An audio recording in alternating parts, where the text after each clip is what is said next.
విషయాన్ని, తన మాటలని, జ్ఞానయుక్తమైనటువంటి అంశాన్ని తన పిల్లలకు అనుకూలంగా ఉండాలని, ప్రతి ఒక్కరూ తెలుసుకోవాలని లేఖన భాగాలలో రాయించడం జరిగింది. మరి ప్రేమైనటువంటి దేవుని పిల్లలారా, దయచేసి మీ లేఖన భాగాలను తెరవగలిగితే మత్తయి సువార్త 16వ అధ్యాయము, మత్తయి సువార్త 16వ అధ్యాయము 13వ వచనం నుండి 19వ వచనం వరకు జాగ్రత్తగా మనము ఆలోచించుకోగలిగితే, మరొకసారి లేఖన భాగాన్ని చదువుతున్నాను. మత్తయి సువార్త 16వ అధ్యాయము 13 నుండి 19 వచనాలు జాగ్రత్తగా మనం ఆలోచించుకోగలిగితే, యేసు ఫిలిప్పైన కైసరియా ప్రాంతములకు వచ్చి మనుష్య కుమారుడు ఎవడని జనులు చెప్పుకుంటున్నారని తన శిష్యులను అడగగా, వారు కొందరు బాప్తిసమిచ్చు యోహాననియు, కొందరు ఏలియానియు, కొందరు ఇర్మియానియు లేక ప్రవక్తలో ఒకడనియు చెప్పుకుంటున్నారనేను. అంటే యేసుక్రీస్తు ప్రభువారు ఫిలిప్పైన కైసరియా ప్రాంతానికి వచ్చినప్పుడు మనుష్య కుమారుడు ఎవరని జనులు చెప్పుకుంటున్నారంట. అంటే అప్పటికి కూడా మరి మనుష్య కుమారుడు ఎవరు?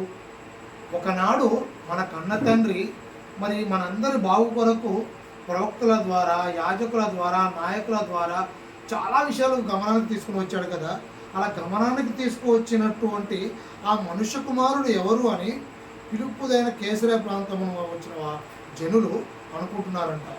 దానిలో తన శిష్యులు కూడా అడుగగా అన్నాడంటే, తనను ఎప్పటి నుండో వెంబడిస్తున్న శిష్యులు సైతము ఇంకా ఆలోచనలోనే ఉన్నారు, మనుష్య కుమారుడు ఎవరు అని.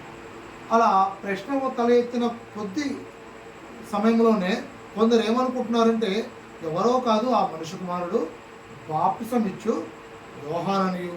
మరికొంతమంది మరి ఎవరో కాదు, మీరు అనుకున్నట్టు బాప్తిసం ఇచ్చు యోహాను కాదు, ఏలియా అనియు.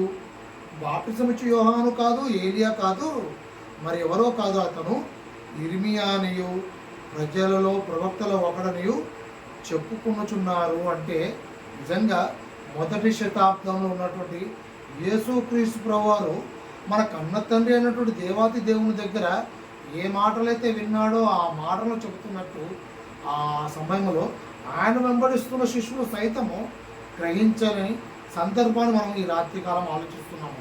మనుష్య కుమారుడు ఎవరన్నప్పుడు కొంతమంది ఏలియా అనుకుంటున్నారు, కొంతమంది ఏమో బాప్తిసం ఇచ్చు యోహాను అనుకుంటున్నారు, కొంతమంది ఏమో ఇర్మియా అనుకుంటున్నారు. అందుకు ఆయన అంటే యేసుక్రీస్తు వారు చెప్తున్న మాట ఏంటంటే, మీరైతే నేను ఎవడని చెప్పుకుంటున్నారని వారిని అడగగా, అందుకు సీమోను పేతురు, నీవు సజీవుడగు దేవుని కుమారుడు అయిన క్రీస్తు అని చెప్పాను. అంటే నిజంగా ప్రశ్నలు తల ఎత్తి వారిలో వారికి సమాధానాలు వచ్చిన కొద్ది సమయంలోనే మరి ఆయన వెంబడిస్తున్న శిష్యుల్లో ఒకడు ఎవరంటే సీమోను పేతురు. సీమోను పేతురు వెంటనే చెప్పిన సమాధానం ఏంటంటే, నీవు సజీవుడగు దేవుని కుమారుడైన క్రీస్తునని చెప్పాను అన్నాడు. నిజంగా మన కన్న తండ్రి సజీవుడు అండి. మన కన్న తండ్రి సజీవుడు అన్నప్పుడు మనము కూడా సజీవు లెక్కలో ఉండాలంటే జీవము కలిగినటువంటి మాటలని జాగ్రత్తగా ఆలోచించుకోవాలి.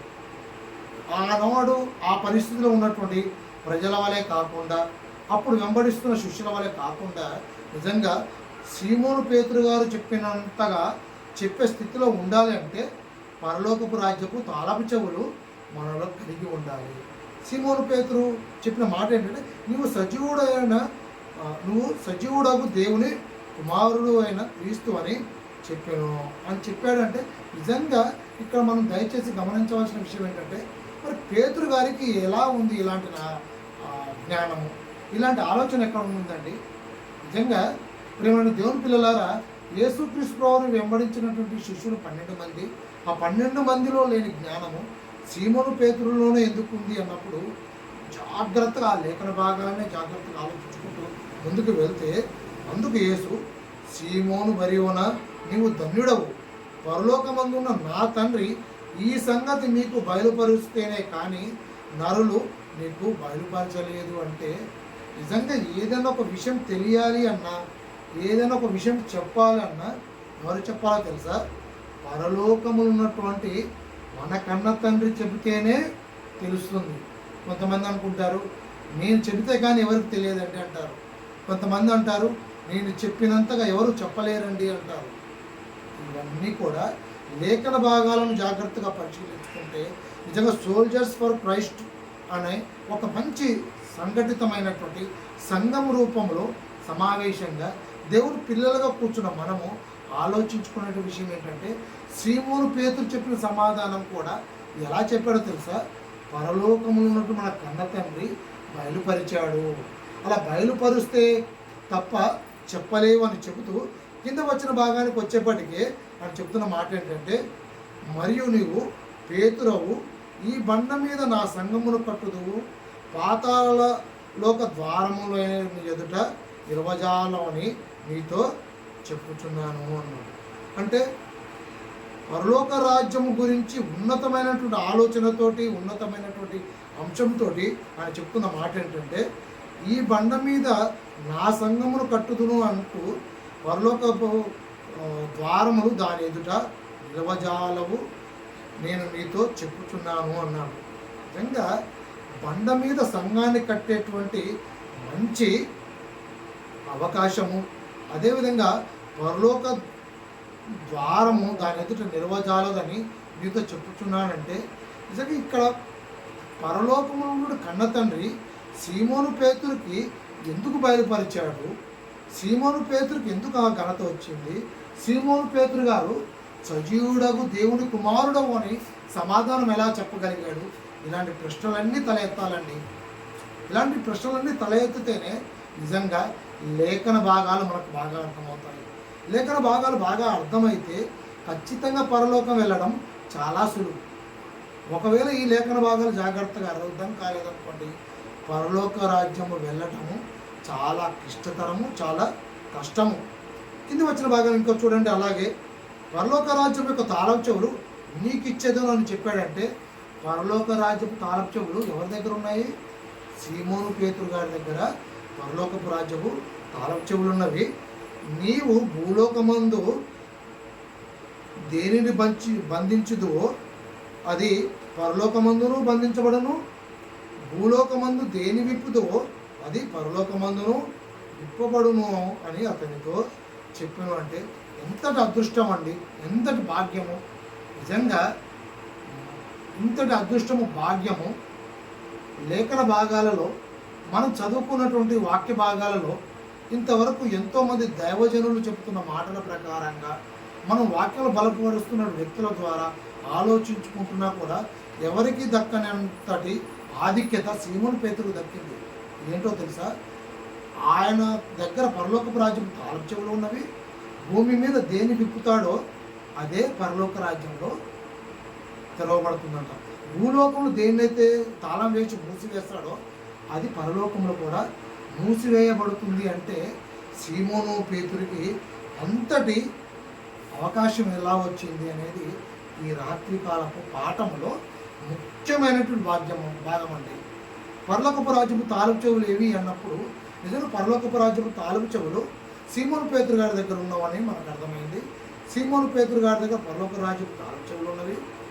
నిజంగా ఆయన భూలోకం ఏదైతే విప్పుతాడో అది పరలోక రాజ్యంలో తెరవబడుతుంది, ఏదైతే మూస్తాడో అది పరలోక రాజ్యంలో మూయబడుతుంది అని చెబుతూ, నిజంగా ఇంతటి జ్ఞానము, ఇంతటి ఆలోచన ఎలా వచ్చింది అన్నప్పుడు ఆ వచన భాగాలు చదవాలంటే ముందుగా లేఖనాల మీద, దేవుని వాక్యం మీద, దేవుని ఉద్దేశం మీద ఒక మంచి సంకల్పం మనకు ఉండాలి. నిజంగా వాక్యాలు చాలా వింటూ ఉంటాము, వాక్యాలు చాలా నేర్చుకుంటూ ఉంటాము. వినడము నేర్చుకోవడం కాదండి, ఆ వాక్య ప్రకారంగా మనము దానిలో జీవిస్తూ దాని ఇష్టంగా మనము ఆలోచించుకుంటే మన దైనందిక జీవితంలో మన నరనరాల్లో జీర్ణించకపోతుందండి. నిజంగా అది మన నరనరాల్లో జీర్ణించకపోతే ఒకనాడు సీమోను పేతురు ఏ విధంగా అయితే చెప్పాడో ఆ విధంగా చెప్పడానికి అవకాశం ఉంటుంది, ఆ విధంగా చెప్పడానికి ఉంటుందండి. ఎందుకు ఈ మాట చెప్తున్నానంటే, మరి వచన భాగాలు మనం మత్తయి సువార్త 16వ అధ్యాయము 13వ వచనం నుండి 19వ వచనాన్ని స్టెప్ బై స్టెప్, అంటే ఒక్కొక్క వచనము ఆలోచించుకుంటూ మనం వెళ్తున్నప్పుడు ఎన్ని ప్రశ్నలు తలెత్తాయండి. వాక్యాన్ని ఇలాగే చదువుకోవాలి, వాక్యాన్ని ఇలాగే ఆలోచించుకోవాలి. ప్రతి వచన భాగాన్ని చదవాలి, ఆలోచించుకుంటూ దీని గురించి ఏం రాయబడింది అనేది ప్రశ్నించుకుంటూ ఉండాలి. దీనికి సరైన సమాధానం నిజంగా ఇది ఎక్కడైనా ఉందా అన్నప్పుడు లూకాసు వార్త 11వ అధ్యాయము 52వ వచనం. ఎందుకంటే మీ మధ్య ఇన్ని ప్రశ్నలుగా కొన్ని మాటలు సంధించాను కాబట్టి ఆ ప్రశ్నలకు సమాధానాలు కూడా లేఖన భాగాల నుండి చూసుకున్నాము. లూకాసు వార్త 11వ అధ్యాయము 52వ వచనాన్ని జాగ్రత్తగా ఆలోచించుకుంటే, అయ్యో అయ్యో ధర్మశాస్త్రోపదేశకులారా మీరు జ్ఞానమును తాళపు చెవిని ఎత్తుకొని పోతిరి. దయచేసి ఇక్కడ ఆగి ఆలోచించుకోగలిగితే ఇక్కడ 2వ వచన భాగాన్ని జాగ్రత్తగా అండర్లైన్ చేసుకోండి. మీరు జ్ఞానమును తాళము చెవిని ఎత్తుకొని పోతిరి అన్నాడంటే జ్ఞానము అన్న విషయం మనం ఆలోచించుకోవాలి. అంటే ఇక్కడ పరలోకపు రాజ్యపు తాళపు చెవులు అంటే తాళపు చెవులు ఏవో కావండి, జ్ఞానము. జ్ఞానము అంటే ఏ జ్ఞానము? లోక సంబంధమైన జ్ఞానం గురించి కాదండి ఇక్కడ చెప్పేది. లోక సంబంధమైన జ్ఞానం అయితే చదివేటువంటి వచన భాగాల్లో ప్రారంభంలో ఉన్న మాట ఏంటంటే అయ్యో అన్నాడు. అయ్యో అన్న సందర్భం ఎప్పుడు వాడతాము? ప్రమాదం వచ్చినా, చెప్పినట్టుగా వినకపోయినా, చెప్పినట్టుగా బ్రతకకపోయినా, మన ఇష్టానికి వ్యతిరేకంగా ఉన్నా అయ్యో అంటాం. అంటే జ్ఞానము అనేది లోక సంబంధమైన జ్ఞానం గురించి కాదు చెప్పేది. వాక్య సంబంధమైన జ్ఞానము, ఇంకా బాగా అర్థం చేసుకోవాలంటే పర సంబంధమైన జ్ఞానము, పరలోక జ్ఞానము. మన కన్న తండ్రి పరలోకంలో ఉన్నాడు కాబట్టి మన కన్న తండ్రి ఉద్దేశాలలో, మన కన్న తండ్రి మాటలలో ఉన్నటువంటి జ్ఞానము. ఆ జ్ఞానము తాళము చెవులు ఎవరి దగ్గర ఉన్నవంట? శాస్త్ర పరిచయాల దగ్గర 1వ శతాబ్దంలో ఉన్నవి అన్నాడు. ఈ వచన భాగం ఎందుకు చదివిస్తున్నానంటే సీమోను పేతురికి పరలోకపు రాజ్యము తాళపు చెవులు ఇచ్చాడు అంటే కారణం ఏంటో తెలుసా? జ్ఞానము కలిగి ఉన్నాడు సీమోను పేతురు. ఏది లోక జ్ఞానం కాదు, పరలోకపు జ్ఞానం కలిగి ఉన్నాడు. పరలోకపు జ్ఞానం కలిగి ఉన్నాడు కాబట్టి సీమోను పేతురికి పరలోకపు రాజ్యపు తాళపు చెవులు ఇవ్వడం జరిగింది. మరి పరలోకపు రాజ్యపు తాళపు చెవులు ఇచ్చాడు కాబట్టి నీవు సజీవుడవు దేవుని కుమారుడవు అని ఆయన అడిగిన ప్రశ్నకు సమాధానం చెప్పగలిగాడు. అంతటి ఉన్నతమైన సమాధానం చెప్పాడు కాబట్టి ఆ తాళపు చెవులు ఆయనకి ఇచ్చి ఆ బండ మీద సంఘాన్ని కట్టి పరలోక ద్వారముకి ఆయనకు అధికారం ఇస్తూ నువ్వు భూమి మీద దేన్నైతే విప్పుతావో అది పరలోకంలో తెరవబడుతుంది, నువ్వు భూమి మీద దేన్నైతే మూసివేస్తావో అది ఇక్కడ పరలోకంలో మూసివేయబడుతుంది అన్నారు. అంటే ఒకనాడు పరలోకముకు సంబంధించినటువంటి జ్ఞానము మనకంటే ముందుగా పొంది నేర్చుకొని చెప్పినటువంటి వ్యక్తిగా ఎవరన్నా ఉన్నారు అంటే అది సీమోను పేతురు అండి. సీమోను పేతురు గారు చెప్పారు. ఆ పరలోకపు రాజ్యపు తాళపు చెవులు ఆయన కలిగి ఉన్నాడు. ఇక్కడ ఉన్నటువంటి శాస్త్ర పరిచయాలు ఆ జ్ఞానం కలిగి లేరు కాబట్టి ఆయన చెప్పిన మాట ఏంటంటే అయ్యో ధర్మశాస్త్రోపదేశకులారా మీరు జ్ఞానమును తాళము చెవిని ఎత్తుకొని పోతిరి, మీరును లోపల ప్రవేశించు వారిని అడ్డగించుచున్నారు అన్నాడు. అంటే ఈ వచన భాగాలు జాగ్రత్తగా చూసుకుంటే అక్కడ వాక్యాన్ని ప్రకటించవలసిన వారు, మరి ముఖ్యంగా వాక్యాన్ని అర్థమయ్యేటట్టుగా చెప్పగలిగిన వాళ్ళు శాస్త్రుల పరిచయలే కదండి. శాస్త్రుల పరిచయలు కూడా వారు ఏం చేస్తున్నారంటే వారి దగ్గర తాళం చెవుతులు ఉన్నాయండి, కానీ అది ఎలా విప్పాలో తెలియటం లేదు. ప్రియమైన దేవుని పిల్లలారా, ఒక చిన్న మాట చెప్తాను. మన ఇంటికి 3 తాళం చెవులు ఉన్నాయి, తాళం వేసారనుకోండి, ఏ తాళానికి ఏ తాళం చెవులో తెలియదు అనుకోండి, ఎలా ఇబ్బంది పడుతూ ఉంటామో అలాగే శాస్త్రులు పరిచయలు కూడా వారికి ఉన్నటువంటి తాళపు చెవులు జ్ఞానము, అందులో లోక సంబంధమైన జ్ఞానం కాదండి, పర సంబంధమైన జ్ఞానము. వాక్యాన్ని ప్రకటించేటువంటి ఆధిక్యత వారికే ఉంది, వాక్యం చెప్పేటువంటి ఆధిక్యత వారికే ఉంది. అయినప్పటికీ తాళపు చెవులు తీసేటువంటి జ్ఞానము వారికి లేదండి, వివరించి చెప్పేటువంటి జ్ఞానం లేదండి. అందుకే అక్కడ చెప్పిన మాట ఏంటంటే అయ్యో అన్నాడు. అయ్యో అంటే ప్రమాదంలో ఉన్నారు, చెప్పినట్టుగా వినట్లేదు, చెప్పినట్టుగా వారు ప్రవర్తించట్లేదు. కాబట్టి జ్ఞానము తాళపు చెవులు ఉన్న శాస్త్రులు పరిచయులు దాన్ని విప్పలేకపోయారు అన్నట్టుగా చెప్తున్నారు. ప్రియమైన దేవుని పిల్లలారా, నిజంగా ఈ పరలోకపు రాజ్యపు తాళపు చెవులు ప్రారంభం నుండి దేవుడు చాలామందికి ఇచ్చాడండి. ఎలా ఇచ్చాడు అంటున్నారా?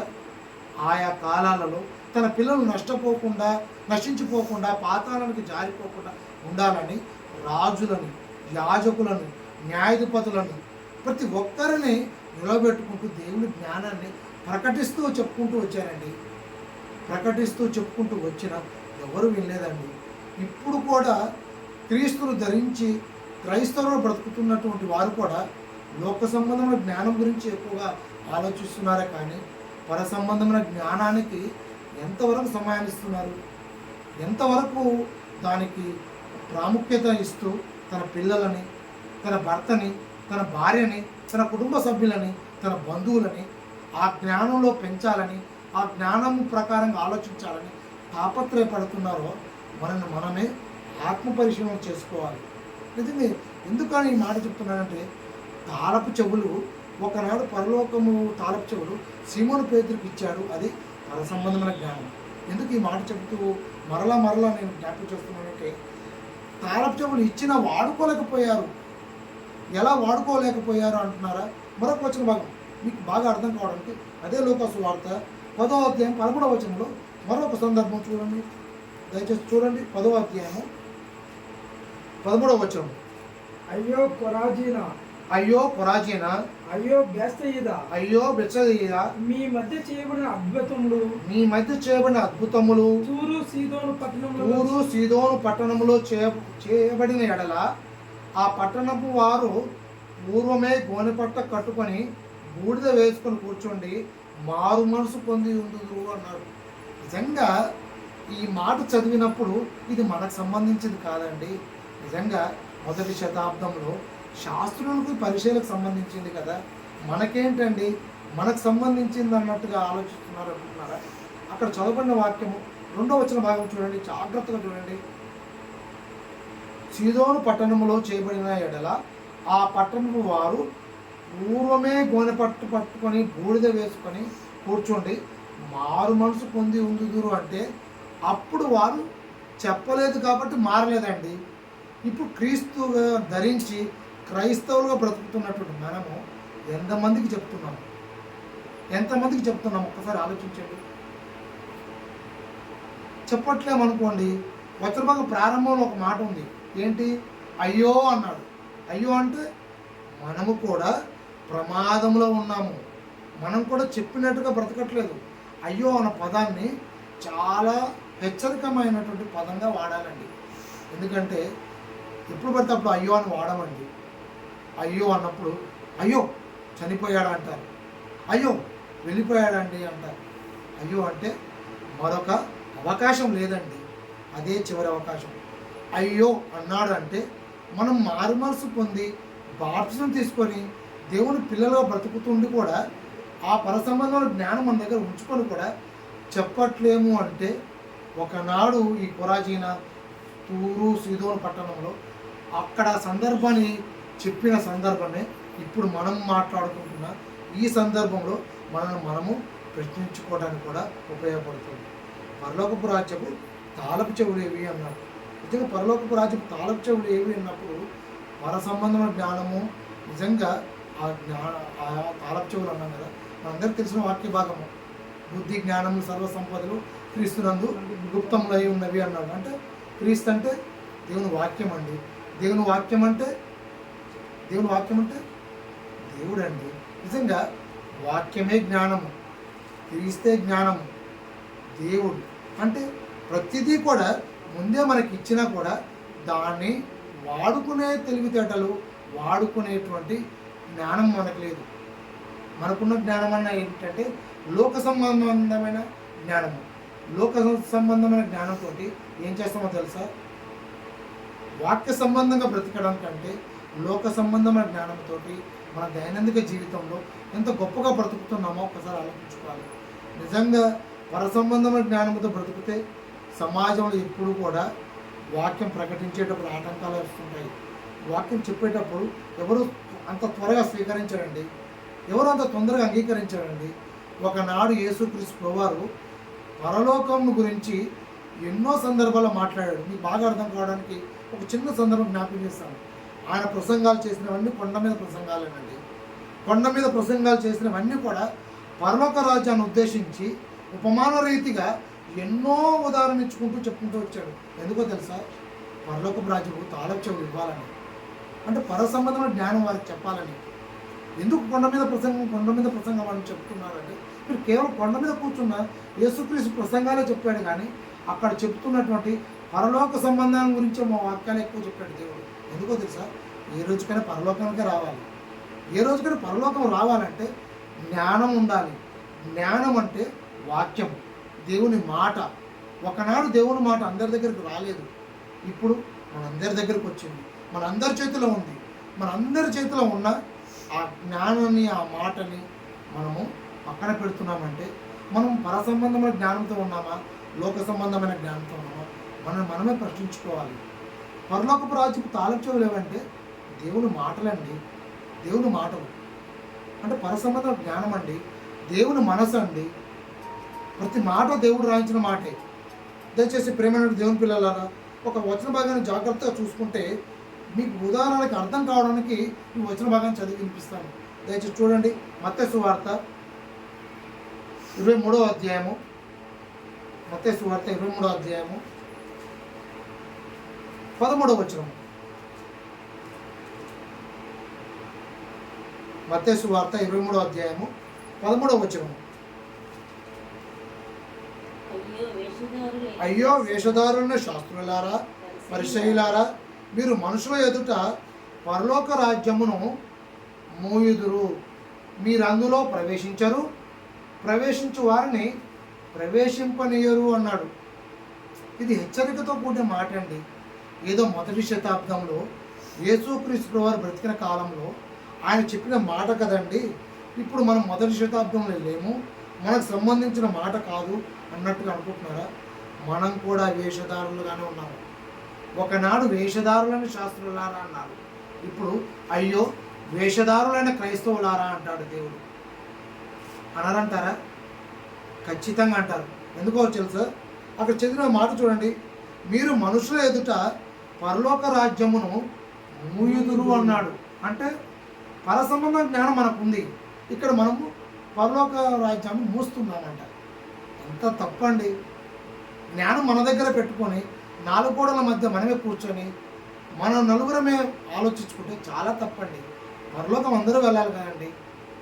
పరలోకము ప్రతి ఒక్కరూ వెళ్ళాలనే కదా మన చేతిలో బైబిల్ని దేవుడు ముందుగా మనందరికి ఇచ్చాడు.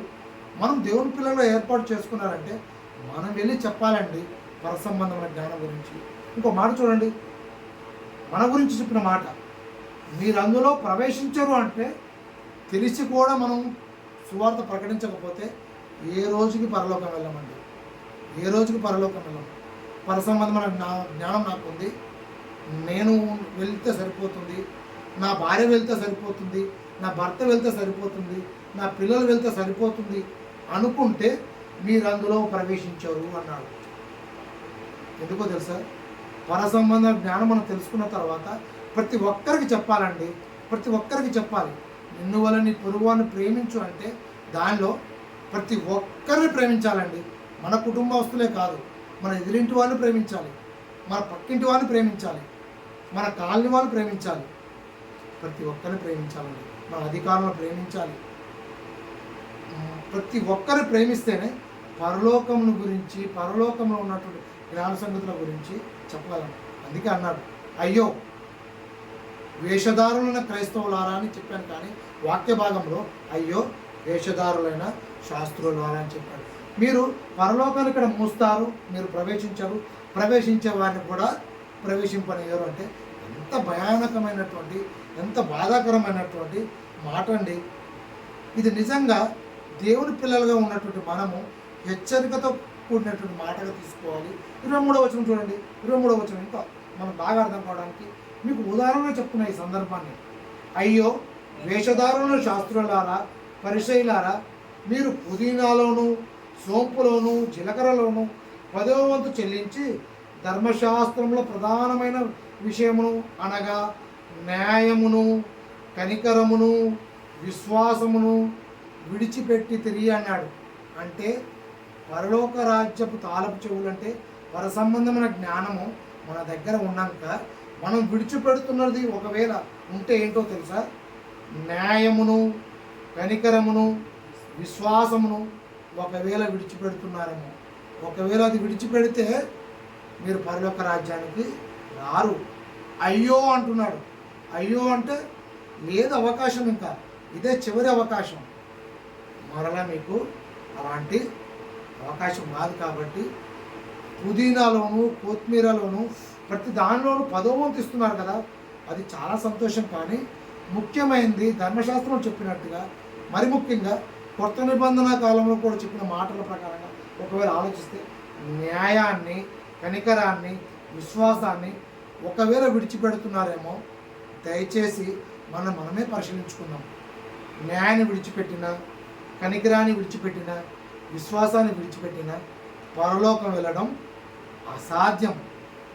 ఒకవేళ దీంట్లో ఏ ఒక్కటి విడిచిపెట్టినా పరలోకం వెళ్ళడం అసాధ్యం అని ఎందుకు చెప్తున్నానంటే, యాకోబు గారు ఒక అద్భుతమైన మాట రాయించాడు. యాకోబు గారు అద్భుతమైన మాట.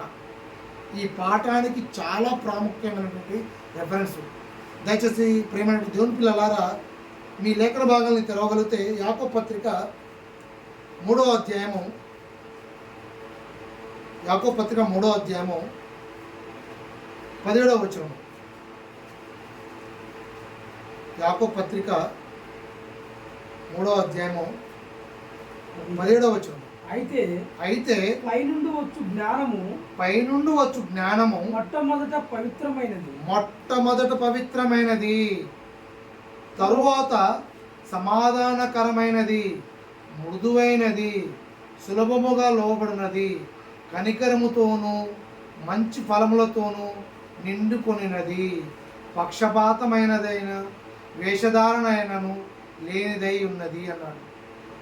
ప్రియమైన దేవుని పిల్లలారా, నిజంగా ఈ మాట చదివేటప్పుడు జాగ్రత్తగా ఆలోచిస్తే పరలోకపు రాజ్యపు తాళపు చెవులు ఏవి అన్నప్పుడు పరలోకపు రాజ్యపు తాళపు చెవులు వాక్యమే. వాక్యమే అంటే జ్ఞానము, జ్ఞానయుక్తమైన మాటలు.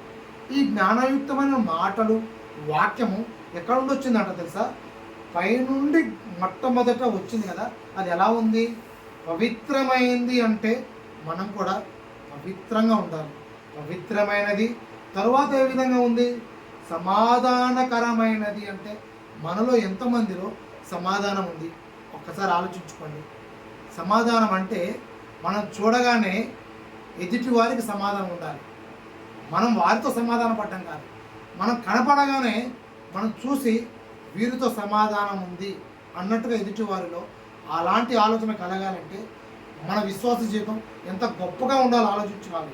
అందుకే మొదటగా చెప్పిన మాట, పైనుండి వచ్చు జ్ఞానము పవిత్రమైంది. అంటే పవిత్రంగా ఉంటే సమాధానమైనదిగా ఉంటుంది. సమాధానమైనదిగా ఉంటే మృదువైనదిగా ఉంటుంది. మృదువైనదిగా ఉంటే సులభముగా లోబడినదిగా ఉంటుంది. సులభముగా లోబడినది ఉంటే కనికరముతోనూ మంచి ఫలముతోనూ నిండుకొనినదై ఉంటుంది. కనికరముతోనూ మంచి ఫలముతో నిండుకున్నది అయితే పక్షపాతమునైనను వేషధారణైనను లేనిదై ఉన్నది అన్నాడు. ప్రియమైన దేవుని పిల్లలారా, ఈ మాటలన్నీ ఎందుకు చెప్పానంటే ఇది పర సంబంధమైన జ్ఞానం అండి. అదే లోక సంబంధమైన జ్ఞానం అనుకోండి, పూర్తిగా వ్యతిరేకం అండి. ఈ వచన భాగం చదువుకునేటప్పుడు ఈ వచన భాగంలో దేనిలోనైనా మనం ఒకవేళ తప్పిపోయి ఉన్నామనుకో, మనకి పర సంబంధమైన జ్ఞానం లేనట్టే, లోక సంబంధమైన జ్ఞానమే ఉన్నట్టు. దీనిలో ఏ ఒక్కటి తప్పిపోయినా లేదా అన్నీ ఉన్నాయనుకోండి, ఖచ్చితంగా పర సంబంధమైన జ్ఞానము మనలో ఉన్నట్టు. పర సంబంధమైన జ్ఞానం మనలో ఉంటే ఏం జరుగుతుందో కింద వచనం చూడండి. కింద వచనము 18వ వచనము, నీతి ఫలము సమాధానము చేయు వారికి సమాధానమందు విత్తవడం. అంటే నిజంగా నీతి ఫలం కావాలంటే సమాధానమందు మనము సమాధానం చేస్తూ దానిలో విత్తబడాలండి. దానిలో విత్తబడాలి. ఎంత గొప్ప మాట అండి ఇది, చాలా గొప్ప మాట. ప్రియమైన దేవుని పిల్లల, మనము లేఖన భాగాలు చదువుకుంటూ వెళ్ళిపోతుంటాము. అన్నవాళ్ళు చెప్పినప్పుడు కానీ లేదా అయ్యగారు చెప్పినప్పుడు కానీ, లేదా మనంతరం మనకు తలంపు వచ్చినప్పుడు కానీ చదువుకుంటూ వెళ్ళినప్పుడు పరిశీలనగా చూసుకోవాలి వాక్య భాగాన్ని. వాక్య భాగాన్ని చూసుకుంటూ ఆలోచించుకుంటే పరలోక సంబంధమైన తాళబ్జములు మన చేతికి ఇచ్చిన పరలోకానికి వెళ్ళాలన్నా, పరలోకానికి వెళ్ళకుండా ఉండాలన్నా ఎవరి చేతిలో ఉందో తెలుసా? మన చేతిలోనే ఉంది. ఒకవేళ మనం పరలోకానికి ఎవరికన్నా తీసుకువెళ్ళాలన్నా, తీసుకువెళ్ళకుండా ఉండాలన్నా అది మన చేతిలోనే ఉంది. ఇంతటి అవకాశాన్ని దేవుడు కన్న తండ్రి మన ఇచ్చిన పరలోక రాజ్యం తాచోలు ఎక్కడున్నాయో తెలియదు. అలా తెలుసుకోవాలనే ఆలోచన ఉండదు. వాళ్ళు తెలుసుకున్నా దాన్ని ఎలా విప్పాలో తెలియదు. ఎలా విప్పినా, ఎలా లోపలికి వెళ్ళి ఎలా ప్రవేశించాలో తెలియదు. ఇవన్నీ తెలవాలంటే పరసంబంధమైన జ్ఞానము పవిత్రంగా ఉండి, సమాధానకరంగా ఉండి, కనికరంతో కూడి, మృదుగా లోబడి, పక్షపాతం లేకుండా, వేషధారణ లేకుండా ఎలా ఉంటుందో అలా ఉంటేనే ఖచ్చితంగా పరలోకం వెళ్తామండి. ఖచ్చితంగా పరలోకం వెళ్తాం. పరలోకం వెళ్ళాలనేదే క్రైస్తవుని గురి. పరలోకానికి రావాలనే మన కన్న తండ్రి ఆశ, ఆలోచన అండి. ఏ రోజుకైనా పరలోకం వెళ్తాలనే ప్రతి ఒక్కడు పరుగు పెడుతున్నాడు కదా, ప్రతి ఒక్కడు గురి అదే కదా. ఏ రోజుకైనా పరలోకం వెళ్ళాలన్నప్పుడు ఖచ్చితంగా పరలోకానికి వెళ్ళే క్రమంలోనే ఉండాలి, పరలోకం వెళ్ళేటట్టుగానే ఉండాలి. అందరం ప్రతిసారి తీసుకున్న వాక్య భాగం నిజంగా చాలామంది అనుకుంటారు. మీకు ఈ వచన భాగం కూడా చూపించి నేను నా వాక్యాన్ని ముగిస్తాను.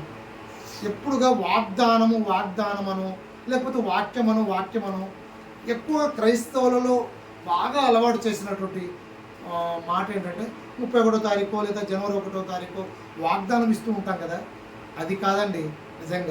నిజంగా వాగ్దానం అన్నా, నిజంగా పరలోక రాజ్యపు జ్ఞానం కలిగి ఉన్న, తాళచోలు కలిగి ఉన్న ప్రతి ఒక్కరికి ఇచ్చినటువంటి మంచి అవకాశం ఏంటో తెలుసా? లేఖన భాగాలలో మరి 1 యోహాను 2వ అధ్యాయము 25వ వచనం. 1 యోహాను 2:25 నిత్య జీవం అనుగ్రహించుట అనున్నదే ఆయన తాను మనకిచ్చే వాగ్దానము అన్నాడు. అంటే నిత్య జీవం ఇచ్చేటువంటిదే వాగ్దానం అండి. సంవత్సరం మొత్తం ఒక చిన్న వాక్యాన్ని పట్టుకొని మనం బ్రతకడం కాదండి. నిత్య జీవం రావాలంటే ఈ 66 గ్రంథాలలో ఉన్న ప్రతి మాటను పట్టుకోవాలి, ప్రతి మాట ప్రకారం బ్రతకాలి. ప్రతి మాట ప్రకారం బ్రతుకుతూ మనం నమ్ముకొని వచ్చిన మన భార్య అయినా భర్త అయినా ఆ విధంగా బ్రతకడానికి చూడాలి. మనకు బహుమానాలు ఇచ్చిన పిల్లలను కూడా ఆ విధంగా బ్రతికించుకోవాలి. మన పక్కన ఉన్నవారు, ఎదుట ఉన్నవారు, వారిని కూడా పరలోకం తీసుకెళ్ళేటువంటి జ్ఞానము మనలో ఉంది కాబట్టి వారికి కూడా ఆ జ్ఞానాన్ని ప్రకటించాలి. ప్రతి ఒక్కరు పరలోకం వెళ్ళడానికి తాపత్రపడాలి. అలా తాపత్రపడితేనే పరలోకపు రాజ్యపు తాళపు చెవులు మన దగ్గర ఉన్న మన పరలోక రాజ్యానికి వెళ్ళడానికి అర్హులము. ఒకవేళ అలా లేకపోతే ఖచ్చితంగా మన కన్న తండ్రి చాలా బాధపడతాడు. కన్న తండ్రి చాలా బాధపడితే మనకు పోయేదేంటో తెలుసా? నిత్య జీవం.